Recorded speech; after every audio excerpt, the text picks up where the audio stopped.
guys, prito tayo ng tambakol. Ito sabawin natin to. Yeah, 2 araw ulam to guys. Yan, itong prito natin. May naprito na rin ako. Yan. Tipit-tipit na tayo guys. 2 araw. Prito, tapos bukas lalagyan natin ng gulay ulit. Diba guys? Sarap pa naman ang prito. Diba?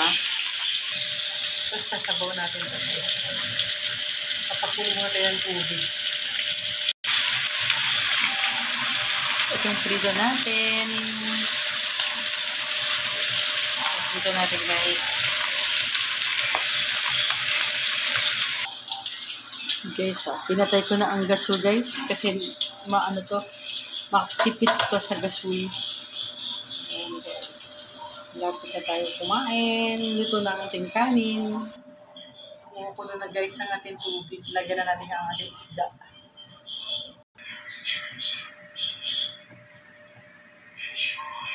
Kumukulo na siya guys. Lagyan na natin ng gulay mamaya konti. Timplahan na natin siya.